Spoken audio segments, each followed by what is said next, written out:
40 ঘন্টা আগে থেকেই ভারত যে প্রস্তুতি নিয়ে রেখেছিল যে কোনো সময় পাকিস্তান রিটালিয়েট সিচুয়েশন তৈরি করতে পারে সেটা কিন্তু ভারতবর্ষ জানতো। পাকিস্তান যে HQ-9 সিস্টেমকে লঞ্চ করে চেষ্টা করছিল যে ভারতের সেনা ছাউনিতে অ্যাটাক আনার, এটা ভারতীয় সেনাবাহিনী আগে থেকেই আন্দাজ করেছিল এবং সেই আন্দাজ মতো আমরা দেখতে পাচ্ছি যে বারবার ভারত কিন্তু পাকিস্তানের এই অ্যাটাককে অত্যন্ত সফলতার সাথে আটকে দিয়েছে। আমরা কথা বলবো, আমাদের সঙ্গে রয়েছেন কর্নেল সৌমিত্র রায়, তার সঙ্গে কথা বলবো। সৌমিত্রবাবু, প্রথমেই আপনাকে আর প্লাস নিউজে স্বাগত জানাই। প্রথমেই বলবো, পাকিস্তান প্রত্যাঘাত যে করবে আপনি বলেছিলেন অনেক আগেই, এবং যেহেতু আমাদের এখানে কোনো জঙ্গি হাব নেই, ঠিকানা হবে সেনা ছাউনি। 15টা জায়গা প্রথমে বেছে নেওয়া হয়। আপনার কাছে প্রথমে জানতে চাইবো, এই যে S-400 এর রেঞ্জ কি এবং এটা কিভাবে ডিফিউজ করে দিল পাকিস্তানের এই সিস্টেমটাকে? প্রথম প্রশ্ন আপনার কাছে। দেখো, এই প্রশ্নের আগে আমি তোমাদের চ্যানেলের মাধ্যমে পাকিস্তান যেভাবে আমাদের সিভিলিয়ান টার্গেট, গ্রামবাসীরা যারা লাইন অফ অ্যাকচুয়াল কন্ট্রোলের সঙ্গে আছে, সেই টার্গেটে হিট করে প্রচুর সিভিলিয়ানকে ক্যাজুয়ালিটি করেছে। তোমাদের চ্যানেলের মাধ্যমে আমি তাদের সমবেদনা জানাচ্ছি। তাদের যত শীঘ্র সম্ভব আমাদের সরকারের দিক থেকে তাদের কিছু না কিছু করা হবে। এবারে তোমার প্রশ্ন আসি, S-400 হচ্ছে এখন বিশ্বের মধ্যে one of the best anti missile system, surface two air missile system. দেখো, এটার ক্যারেক্টারিস্টিক্স হচ্ছে এই মিসাইল সিস্টেম 400 কিলোমিটার দূর থেকে যে কোনো সময় যে কোনো মিসাইল বা এয়ারক্রাফট বা এই ধরনের কোনো প্রজেক্টাইল যদি ফায়ার করা হয় সেটাকে ডিটেক্ট করতে পারে। আর একসঙ্গে যদি 60 থেকে 65টা মিসাইল শত্রু দেশ ছাড়ে, তাহলে ওই 60 থেকে 65টা মিসাইলকে এই S-400 মনিটর করতে পারে যে কোথার থেকে কতগুলো কী ধরনের মিসাইল আসছে। তার মধ্যে থেকে 12 থেকে 14টা মিসাইল হিট করতে পারে এই S-400। মানে ইটস অ্যান অ্যামেজিং সিস্টেম। আর এগুলো হচ্ছে আমাদের এয়ারফোর্সের আন্ডারে আছে। আর এক একটা মিসাইলের স্কোয়াড্রন বলা হয়। সেই স্কোয়াড্রনের মধ্যে 2টো করে ব্যাটারি থাকে। একটা ব্যাটারির মধ্যে 12টা থেকে 13টা করে তার মধ্যে মিসাইলের স্যালভো থাকে। তার মানে আমরা আপাতত আমাদের কাছে 3টে থেকে 4টে স্কোয়াড্রন আছে এই মিসাইলের। আরও 2টো থেকে 4টে মিসাইলের স্কোয়াড্রন আমরা পাচ্ছি। কিন্তু যেটা তোমাকে আমি হাইলাইট করতে চাই এখানে, যে শুধু S-200 বা S-400 অ্যান্টি মিসাইল সিস্টেমে কিন্তু আমরা অ্যাক্টিভেট করিনি। আমাদের বাকি যে কনভেনশনাল অ্যান্টি এয়ারক্রাফট এক গানস বলি আমরা, যেমন L-70 আপগান্ড ভার্সন অফ গানস, যেটা আমাদের ট্র্যাডিশনাল অ্যান্টি এয়ারক্রাফট গানস ছিল। এটা 30 থেকে 35 কিলোমিটার দূরে একটা অবজেক্টকে, লো ফ্লাইং অবজেক্টকে আইডেন্টিফাই করে, এর মধ্যে একটা রেডার সিস্টেম থাকে, এর মধ্যে একটা জেনারেটর সিস্টেম থাকে। এই L-70 গানসকেও আমরা এই S-400-এর সঙ্গে কোঅর্ডিনেট করেছি। এছাড়া আমাদের আরও অ্যান্টি এয়ারক্রাফট গানস আছে, Z-23, তারপর শোল্ডার ফায়ার ইগলা। এই সমস্ত যত surface two air missile system আমাদের আছে, শোল্ডার ফায়ার হোক, গাড়িতে লোড হোক বা জমির থেকে ফায়ার করা হোক, এগুলো সব আমরা অত্যন্ত নিখুঁতভাবে কোঅর্ডিনেট করেছিলাম। তার কারণ এই ধরনের একটা এয়ার স্ট্রাইক বা মিসাইল স্ট্রাইক বা ড্রোন স্ট্রাইক আমরা এক্সপেক্ট করছিলাম পাকিস্তানের থেকে। এবার আপনার কাছে প্রশ্ন, দ্বিতীয় আক্রমণ, দ্বিতীয় প্রত্যাঘাতের চেষ্টা, সেই চেষ্টাও ব্যর্থ হলো এবং সেটা যদি আমরা দেখি তখন রাত 8টা 15 শ্রীনগর এয়ারপোর্ট এবং শ্রীনগরের সেনা ছাউনি। আপনি অনেক আগেই বলেছিলেন, যেদিন ভারত সফলতা পেয়েছিল আপনি বলেছিলেন যে ভারত সফলতা নিয়ে বসে থাকবে না, plan B should be ready, এবং সেটা রেডিও রয়েছে। এই যে দ্বিতীয় আক্রমণ এলো এবং তারপর আবার ওই এয়ার ডিফেন্স সিস্টেমে ওটাকে ডিফিউজ করে দিয়ে ভারত পাল্টা প্রত্যাঘাত আনলো মুজাফফরাবাদ, করাচি, এছাড়াও পাকিস্তানের যে গুরুত্বপূর্ণ শহর সেই সমস্ত জায়গায় ড্রোন হামলা হলো। এটা কিভাবে সম্ভব হলো? ওদেরও কি এয়ার ডিফেন্স সিস্টেম নেই, বা ওরা কি বুঝতে পারছে না যে ভারত আক্রমণের রাস্তাতেই রয়েছে? দেখো, এটা অত্যন্ত একটা গুরুত্বপূর্ণ প্রশ্ন তুমি করলে। আমরা যদি একটু আরেকটু ডিটেলভাবে অ্যানালাইজ করি, আমি বোধহয় কোনো চ্যানেলে বলেছিলাম বছর দুয়েক আগে, জানি না সেটা লোকের মনে আছে কি না, পাকিস্তান দুটো ড্রোন ব্রিগেড তারা কিন্তু এক্সপেক্ট করেছিল যে এই ধরনের যদি ভারতের সঙ্গে যুদ্ধ হয় তাহলে ড্রোন ইউজ করবে। তারা দুটো ড্রোন ব্রিগেড রেস করেছিল, একটা শিয়ালকোটে আর একটা মুজাফফরাবাদে। সেই ড্রোন ব্রিগেডগুলো ওদের প্রায় they have got about 1,000 drones, almost 1,000 drones they have got. তার মধ্যে অ্যাবাউট 55 ড্রোনস আমরা গতকাল ডিস্ট্রয় করেছি আমাদের এই অ্যান্টি মিসাইল সিস্টেম দিয়ে। আর তুমি যেটা বললে তার উত্তর খুব সিম্পল হচ্ছে যে মোস্ট প্রবাবলি আমার অ্যাসেসমেন্টে আমরা ইলেকট্রনিক ওয়ারফেয়ার দ্বারা পাকিস্তানের যে রাডার সিস্টেম আছে, যেগুলো আমাদের ড্রোন বা আমাদের মিসাইলকে ইন্টারসেপ্ট করে ধ্বংস করতে পারে, সেই সিস্টেমটাকে আমরা নাকাম করে দিয়েছি। শুধু তাই না, আমি কোনো দেশের নাম নিয়ে বলতে চাই না, লোকে বলে যে ইকুইপমেন্ট পাকিস্তান যে দেশ থেকে নিয়েছে সেই ইকুইপমেন্টগুলো অত্যন্ত খারাপ ইকুইপমেন্ট, প্রমাণ হলো যে ঠিক টাইমে তারা ঠিক মতো কাজ করেনি। আপনি কি HQ-9 চীনের থেকে যে অস্ত্র কিনেছিল এবং যেটা দিয়ে ভারতে পাল্টা প্রত্যাঘাতের চেষ্টা করেছিল পাকিস্তান, আপনি কি সেই মেশিনের কথা বলছেন? দেখো, you should read between the lines. আর আরেকটা হচ্ছে পাকিস্তানের ম্যাক্সিমাম ড্রোন, এই যে ড্রোন ব্রিগেড বললাম না, সেই ড্রোন ব্রিগেডের ড্রোনগুলো কিন্তু পাকিস্তান চীন থেকেই নিয়েছে। তারা তাদের ম্যাক্সিমাম ওয়ার ইকুইপমেন্ট নাও পাকিস্তানের 75% ওয়ার ইকুইপমেন্ট হচ্ছে চাইনিজ অরিজিন। কিছু পুরনো হয়ে গেছে, তারা তো 2 বছর 3 বছর 4 বছর আগে নিয়েছে। তোমরা তো জানোই যে চাইনিজ ইলেকট্রনিক ইকুইপমেন্ট তাদের লাইফ 1 থেকে 2 বছর পর অটোমেটিক্যালি ডিসকার্ড হয়ে যায়। তা এটা একটা lesson for Pakistan army, let them. এবার আপনার কাছে সরাসরি যে প্রশ্নটা যাব, যে প্রশ্নের জন্য আমি অনেকক্ষণ ধরে অপেক্ষা করছিলাম, কনভেনশনাল ওয়ার 65-71 যুদ্ধে আপনি ছিলেন ভারতের বীর সেনানীর মধ্যে অন্যতম। তো এই প্রেক্ষাপটে দাঁড়িয়ে সেই সময় আপনার মনে আছে যে ইন্দিরা গান্ধী বলেছেন যে আমরা যুদ্ধের মধ্যে রয়েছি। এমন কোনো ঘোষণা প্রধানমন্ত্রী নরেন্দ্র মোদীর থেকে আমরা শুনবো নাকি যে সরাসরি পাকিস্তানের সঙ্গে যুদ্ধের পরিবেশ তৈরি হলো, নাকি এবার ইউনাইটেড নেশনসে গিয়ে কান্নায় ভেঙে পড়বে পাকিস্তান যে ভারতকে আক্রমণ করতে বারণ করুন? দেখো, ইউনাইটেড নেশনে অলরেডি পাকিস্তান তো মুভ করেছে।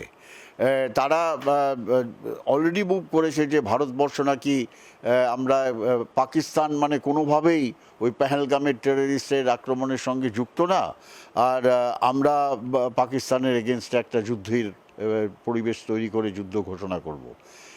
কিন্তু আজকের দিনের যুদ্ধ ঘোষণা না করেও যুদ্ধ হয়। নট নেসেসারিলি কি কনভেনশনালি তোমাকে ঘোষণা করতে হবে কি আমরা পাকিস্তানের সঙ্গে যুদ্ধ করছি, কিন্তু পাকিস্তান কিন্তু যুদ্ধ ঘোষণা করেছে ভারতের বিরুদ্ধে। পাকিস্তানের প্রাইম মিনিস্টার শাহবাজ শরীফ ক্লিয়ারলি বলেছে তার পার্লামেন্টের মধ্যে যে আমরা ভারতের বিরুদ্ধে যুদ্ধ ঘোষণা করলাম। তার কারণ ভারত যেভাবে আমাদের দেশের মধ্যে আক্রমণ করলো, ওই যে 9টা টার্গেটকে, এইগুলো হচ্ছে সিভিলিয়ান টার্গেটকে হিট করেছে, আর আমাদের কোনো দোষ নেই, কিছু নেই। এটা মানে অটোমেটিক্যালি আমাদের গ্রান্ট করছে কি ভারতের বিরুদ্ধে আমরা যুদ্ধ ঘোষণা করলাম। কিন্তু ব্যাপারটা বুঝতে হবে, দেখো আমরা কিন্তু প্রচুর সুযোগ দিয়েছি পাকিস্তানকে, প্রচুর সুযোগ দিয়েছি যে টেররিস্ট, আমাদের পাকিস্তানের সঙ্গে কোনো শত্রুতা নেই, আমাদের শত্রুতা হচ্ছে টেররিস্ট অ্যান্ড টেররিজম অ্যান্ড টেররিস্টের যেখান থেকে হাব হচ্ছে তার বিরুদ্ধে, সেগুলোকে আমরা মারবো, হিট করব, জিরো টলারেন্স টুয়ার্ডস দিস। তো সেখানে আমরা যেভাবে আমাদের মিলিটারি অ্যাকশনটা করলাম এয়ারফোর্স বা আর্মি দিয়ে বা ধরো নেভি দিয়ে, এই অ্যাকশনগুলো কিন্তু পাকিস্তানের বিরুদ্ধে যুদ্ধ ঘোষণার মতো না। কিন্তু পাকিস্তান এখন যেভাবে করলো, যেটা আমি বলেছিলাম যে ওরা রেসপন্ড করবে, যে মিলিটারি টার্গেটে হিট করা, সিভিলিয়ান টার্গেটে হিট করা, ইন্টারন্যাশনাল বর্ডার পার করকে হিট করা, তারপর টেররিস্টদের সাম্বা সেক্টর থেকে ঢুকিয়ে দিয়ে তাদের ইউজ করা অ্যাজ এ শিল্ড, এগুলো হচ্ছে টিপিক্যাল যুদ্ধ। এইটা যুদ্ধ ছাড়া কিছু বলা যায় না। ইন্টারন্যাশনাল নর্মস, ভিয়েনা কনভেনশন অনুযায়ী এটা একটা যুদ্ধ, যেটা আরম্ভ করলো পাকিস্তান। ভারত কিন্তু যুদ্ধ আরম্ভ করেনি। তা এবারে দেখো, অনেক খবর, উড়ো খবর, অনেক মিস ভিডিও, মিস ইনফরমেশন, এ সমস্ত চলবে। তার কারণ এগুলো হচ্ছে পার্ট অফ ওয়ারফেয়ার। আজকাল propaganda is a part of warfare. আমাদের ওয়েট করতে হবে, এখন বাজে 9:30 মতো, আমাদের ওয়েট করতে হবে 10টা পর্যন্ত। এমইএ থেকে একটা প্রেস কনফারেন্স হবে। ওই প্রেস কনফারেন্সের মধ্যে আমরা জানতে পারবো what is the true happening. গতকাল রাতের থেকে আজকে সকাল পর্যন্ত পাকিস্তানের দিক থেকে কি হয়েছে, আমরা কি করেছি, আমাদের দিক থেকে কি হয়েছে, আমরা কি অ্যাচিভ করেছি। এটাকে আমরা আমাদের ল্যাঙ্গুয়েজে বলি সিট ট্র্যাপ, সিচুয়েশন রিপোর্ট। আমাদের ল্যাঙ্গুয়েজে বলি সিচুয়েশন রিপোর্ট, সিট ট্র্যাপ। তা এইটা এমইএ, মিনিস্ট্রি অফ ডিফেন্সের দিক থেকে তারা সমস্ত কমান্ড থেকে নিয়ে তারা এটাকে সবাই কাছে ডিসিমিনেট করবে। সেইটাই হচ্ছে কারেক্ট থিং। তা নাহলে যে গ্যাপগুলো থেকে যাচ্ছে কমিউনিকেশনের মধ্যে, সেই গ্যাপগুলো কিছু পোর্শন অফ মিডিয়া তারা হাইলাইট করে তারা একটা হাইপ ক্রিয়েট করছে, that may not be correct. কিন্তু আমাদের চ্যানেল, তোমাদের চ্যানেল স্পেশালি, আর প্লাস আমি দেখেছি যে কোনো রকম মিস ইনফরমেশন বা কোনো রকম মিসগাইডেড ভিডিও তোমরা পাবলিশ করছো না। That is a very good thing. আর একটা প্রশ্নে আসবো, একটু ডিপ্লোম্যাটিক্যালি আসবো, যে একদিকে ড্রোন হামলা চলছে, পাল্টা ওরা ড্রোন অ্যাটাক করতে গিয়ে আমাদের এয়ার ডিফেন্স সিস্টেমে আটক পড়ছে, কিন্তু যে বিষয়টা মূল জায়গায় নজর রাখতে চাইবো, যে ইতিমধ্যেই জম্মু কাশ্মীরে ব্যাপক বৃষ্টি শুরু হয়েছে এবং আগামী 24 ঘন্টাতেও সেখানে প্রবল বৃষ্টির সম্ভাবনা রয়েছে। এমন পরিস্থিতিতে ভারত কয়েকটা গেট খুলে দিয়েছে চেনাব নদী বরাবর। তাহলে কি বন্যার পরিস্থিতিও তৈরি হয়ে যেতে পারে এই ট্যাকটিক্যাল বা এই ডিপ্লোম্যাটিক ডিসিশনের কারণে? পাকিস্তান কি জলে ভাসবে এবার? দেখো, চিনাব নদী হচ্ছে one of the western river of Pakistan বা আমাদের। এটা যদি ফ্লাড হয়ে যায় তাহলে এফেক্ট হবে, ফার্স্ট এফেক্ট হবে শিয়ালকোটের মতো বড় শহরকে। শিয়ালকোট হচ্ছে করাচির পরে পাকিস্তানের মধ্যে সবথেকে বড় business city. It's a massive city. আমরা 65 যুদ্ধে শিয়ালকোট অলমোস্ট ক্যাপচার করে নিয়েছিলাম, ক্যাপচার বলবো না, সিটিকে কন্টেন করে নিয়েছিলাম। তো শিয়ালকোট ইজ অত্যন্ত গুরুত্বপূর্ণ একটা শহর, যেটা মোস্ট প্রবাবলি বন্যায় ভাসার চান্স আমি দেখতে পাচ্ছি। সময়ই বলবে সেটা কি হয়। মানে একদিকে আমি হাতেও মারলাম, আবার একদিকে আমি ভাতেও মারলাম। অর্থাৎ যে বর্ডারে সেলিং এখনো পর্যন্ত এলওসিতে কিন্তু ওই সেলিং করে চলেছে, ভারতীয় সেনাবাহিনীকে লক্ষ্য করে পাকিস্তান আর্টিলারি ফায়ার করে চলেছে। এইটা কেন? এটা ভয়ের পরিবেশ থেকে করছে, নাকি আবার বলছে যে চলো এসো লড়ি? কোনটা উদ্দেশ্যটা কি? কারণ আসিফ মুনিনের রাতারাতি চাকরি চলে গেল যাকে বলে, রাতারাতি সেখানে এরকম আপনি কোনোদিন দেখেছেন কোনো দেশে যে রাতারাতি মানে সেনাপ্রধান তাকে চেঞ্জেস হয়ে যাচ্ছে, রাতারাতি চেঞ্জ হয়ে যাচ্ছে? দেখো, এই আসিফ মুনিরের ব্যাপারটা আমরা এই চ্যানেল থেকে জানতে পারছি, কিন্তু এর সত্যতা যতক্ষণ পাকিস্তান থেকে যারা এই ইউপিআর অর্গানাইজেশন, পাকিস্তানের একটা আছে ডিফেন্স পিআর অর্গানাইজেশন, তারা যদি না ডিসক্লোজ করে, ওপেনলি যদি না বলে, প্লাস ইন্টারন্যাশনাল মিডিয়া যদি এগুলো না বলে, এটাকে আমি কিন্তু একটা কনফার্মড নিউজ হিসাবে আমার অ্যাসেসমেন্টে ধরবো না বা বলতে পারছি না। যে ছবি প্রকাশ্যে আসছে সেটা সত্য নাও হতে পারে। কারেক্ট। সো দ্যাটস ওয়াই আমি এর মধ্যে কমেন্ট করব না। কিন্তু পাকিস্তানের আসিম মুনির অ্যাজ এ সেনাপ্রধান is highly disrespected even in his own organization. সে অর্গানাইজেশনের মধ্যে অনেক রকম ভুল ভ্রান্তি, অনেক রকম অ্যারোগেন্স দেখিয়েছে, যেই খবরগুলো আমাদের কাছে আছে। কিন্তু তাকে অ্যারেস্ট করে তাকে সরিয়ে দেওয়া, সেটা তারাই তো, আর্মি প্রধান ইজ পাকিস্তানের মেন, তাকে কে সরাবে? পাকিস্তানের সিভিল সেট আপ তো সরাতে পারে না। তা এর মধ্যে একটা কোশ্চেন মার্ক আমি দিয়ে রাখছি, যে জানি না কতদূর এই নিউজটা কনফার্মড। কিন্তু তা যদি হয়, অবভিয়াসলি পাকিস্তান সেনাও মনে করছে ওভারঅল যে Asim Munir is not a good general, and he is not, he will not give any advantage to Pakistan army. Maybe ও এরকম একজন সেনাপ্রধান যে পাকিস্তানকে আজকে এই ট্রাবলের মধ্যে ফেলেছে। আপনার কাছে আরও একটা বিষয় আসতে চাইবো, ভারতে আর্মড ফোর্সেস কত রয়েছে, কত লক্ষ সেনা আমাদের এই মুহূর্তে প্রস্তুত রয়েছে পাল্টা আরও প্রত্যাঘাত আনার জন্য, এবং স্থলবাহিনীও এলওসির খুব কাছাকাছি জায়গার মধ্যেই তারা মার্চ করছে শুধুমাত্র অর্ডারের অপেক্ষায়। দেখো, এই যে এখন যে মডার্ন ওয়ারফেয়ারের কনসেপ্ট আমি দেখতে পাচ্ছি, সেখানে পাকিস্তানও চাইবে না, আমরাও চাইবো না, put boots on the ground. তার মানে আগে যেরকম আমরা ইনফেন্ট্রি আমরা লিড করে নিয়ে গিয়ে চার্জ করে একটা পজিশন ক্যাপচার করতাম, সেই ব্যাপারটা কিন্তু মোস্ট প্রবাবলি এই কনসেপ্টে হবে না। এই কনসেপ্টে কি চাইছে, আমরাও কি চাই, যে একটা দেশের ম্যান পাওয়ার, মিনিমাম ক্যাজুয়ালিটি যেন ম্যান পাওয়ারের হয়। তার মানে মেশিন দিয়ে তুমি ফাইট করছো আরেকটা মেশিনের বিরুদ্ধে। যেমন ধরো আর্টিফিশিয়াল ইন্টেলিজেন্স, এআই তুমি ইউজ করছো। এআই ইউজ করার মেন উদ্দেশ্য হচ্ছে যে ম্যান পাওয়ার, যেখানে 10টা লোক লাগতো একটা জায়গা ক্যাপচার করতে, সেখানে তুমি একটা ড্রোন দিয়ে মেরে ক্যাপচার করে নিচ্ছ। তা এই যে ব্যাপারটা, এটা নাম্বার হিসেবে আমরা, দেখো তুমি যদি নাম্বার চাও, আমার তো 12 লক্ষ শুধু আমাদের আর্মি, আর তার যে রিজার্ভ যদি ধরো, আর মধ্যে 20 থেকে 25 লক্ষ আরও রিজার্ভ, মানে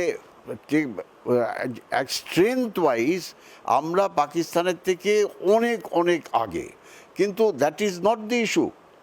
ইস্যু ইজ টেকনিক্যালি, অ্যান্ড কী ধরনের স্ট্র্যাটেজি, কী ধরনের ট্যাকটিক্স আমরা গ্রাউন্ডে নিয়ে এনিমিকে ডিস্ট্রয় করতে পারবো। আর সেটা আমি দেখতে পাচ্ছি যেটা ইভলভ করছে এই পর্যন্ত। দেখো, তুমি যে আর্টিলারির কথা বললে, আমি যদি নর্থ থেকে ধরি, কালকে রাত্রিবেলা থেকে আমরা কি দেখছি, নর্থ থেকে পুরো সাউথের দিকে আমি যাব, ঠিক আছে? নর্থ হচ্ছে সব থেকে প্রথমে আমরা দেখলাম একটা আনকনফার্ম রিপোর্টেরও যে লাদাখের লেতে ওরা ড্রোন দিয়ে মারার চেষ্টা করেছে। তার মানে লাদাখ লেতে ড্রোন ইউজ করতে চেয়েছিল পাকিস্তান আর্মি।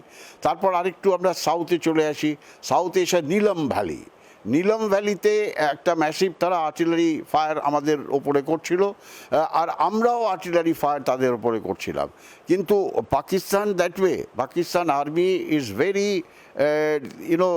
কী বলবো, পার্শিয়াল, যে আমরা এরকম জায়গায় আর্টিলারি ফায়ার করব বা এরকম জায়গায় আর্টিলারি ফায়ার করব না, স্পেশালি জম্মু অ্যান্ড কাশ্মীরে, যেখানে ভিলেজগুলো মুসলিম মেজরিটি। তারা মুসলিম মেজরিটি ভিলেজ বা মুসলিম মেজরিটি যেই জায়গাগুলো আছে, যে এরিয়াগুলো আছে, সেই এরিয়াগুলোকে তারা ফায়ার করতে চায় না, বুঝতে পারলে? তা সেখানে তারা আর্টিলারি ব্যবহার করবে, পিন পয়েন্ট টার্গেট। তা মোস্টলি আর্টিলারিকে আমরা দেখলাম, এখানে কেউ বলছে 25 পাউন্ডার, কেউ বলছে কিছু, it is wrong. Artillery Pakistan যা ব্যবহার করছে সেটা হচ্ছে 155 মিলিমিটার হাউইটজার। এই আর্টিলারি গানগুলো হচ্ছে মিডিয়াম অ্যান্ড হেভি আর্টিলারি পাল্লায় পড়ে। 30 থেকে 40 কিলোমিটার হচ্ছে রেঞ্জ, ফায়ারিং রেঞ্জ। আর নানা ধরনের অ্যামুনেশন এই আর্টিলারি গানস ফায়ার করতে পারে, হাই এক্সপ্লোসিভ, ইলুমিনেটিং, স্মোক, এই ধরনের অ্যামুনেশন তারা ফায়ার করতে পারে। এইটা হচ্ছে, এই গানসগুলো বেসিক্যালি প্রত্যেকটা ডিভিশন বা প্রত্যেকটা ব্রিগেডের সঙ্গে একটা আর্টিলারি রেজিমেন্ট সাপোর্টে থাকে। একটা রেজিমেন্ট মানে তার মধ্যে 18টা গানস থাকে। তা এইটা একটা অর্গানাইজেশনের মধ্যে ওই গানসগুলো প্রথমে পেছনে রেখে দেয়, তারা ডিসক্লোজ করতে চায় না আমাদের কাছে, সেই গানগুলোকে এরা সরিয়ে নিয়ে এসছে বর্ডারের সামনে বা লাইন অফ অ্যাকচুয়ালের কন্ট্রোলে। তা আপনার কাছে আমার এই মুহূর্তে শেষ প্রশ্ন, যে operation Sindoor on, Rajnath Singh বলেছেন অপারেশন শেষ হয়নি, সিন্দুর অন। প্রধানমন্ত্রী নরেন্দ্র মোদী বলছেন সীমান্তের ওপারে লড়াই জারি থাকবে। তার মানে কি এখনও কি এই সন্ত্রাসবাদের বিরুদ্ধে ভারত লাগাতার লড়াই চালিয়ে যাবে, নাকি এটা এখানেই শেষ হবে? আমি আগের দিনেও আপনাকে এই প্রশ্ন করেছিলাম, আজকেও একই। দেখো সুচারু, এটা এখানে শেষ হবে না। তার কারণ আমার যতদূর মনে হয় যে আমাদের সরকার আর আমাদের আর্মড ফোর্সেস একটা ডিসিশন নিয়েছে আফটার লং টাইম, যে আমরা এই যুদ্ধকে বা এই অপারেশনকে একটা লজিক্যাল কনক্লুশনে নিয়ে যাব। What is the logical conclusion? যতক্ষণ না পাকিস্তান থেকে টেররিস্টদের ব্যাকবোন সম্পূর্ণ ধ্বংস হয়ে যাচ্ছে, যতক্ষণ না পাকিস্তান সরকার, সে যে সরকারই হোক, বলুক যে আমরা ভারতের বিরুদ্ধে যত টেররিস্ট আমাদের ইনফ্রাস্ট্রাকচার আছে আমরা ডিসম্যান্টেল করে দিচ্ছি, আমরা এই terrorism as a policy of Pakistan সরকার আমরা এটা বন্ধ করে দেব, সাইন করো agreement, and agreement will be witnessed by neutral agencies like UNA and things like that. তখনই এই সিন্দুর শেষ হবে। তা নাহলে এই সিন্দুর চলবে। এটা লজিক্যাল কনক্লুশন তখনই হবে যখন এই ধরনের অবজেক্টিভ আমরা অ্যাচিভ করতে পারবো। Pakistan army totally backbone broken, Pakistan সরকার তারা বলবে আমরা মিলিটারিলি এবং সিভিল ওয়াইজ সবাই বলছি, অ্যাসিওরেন্স দিচ্ছি যে terrorism is finished from against India or against anybody from Pakistan. Operation Sindoor on থাকবে যতক্ষণ পর্যন্ত সন্ত্রাসবাদের বীজকে উপড়ে ফেলা না যাচ্ছে, যতক্ষণ পর্যন্ত আমাদের দেশের সরকারের তরফে বার্তা না আসছে বন্ধ করার জন্য, ততক্ষণ পর্যন্ত অপারেশন সিন্দুর অন। আর লড়াই এই মুহূর্তে যেভাবে ট্যাকটিক্যালি চলছে সেটা চলতে থাকবে যতক্ষণ পর্যন্ত বিক্রম মিস্ত্রি, রাজনাথ সিং, নরেন্দ্র মোদী, অজিত দোভালরা না বলছেন যে অপারেশন ক্লোজ করতে। ততক্ষণ পর্যন্ত কখনো ড্রোন অ্যাটাকস, কখনো চলবে এই আক্রমণকে ঠেকানো, সেই কাজ ভারতীয় সেনাবাহিনী অত্যন্ত সাহসিকতার সঙ্গে করছে এবং সেটা চলতে থাকবে।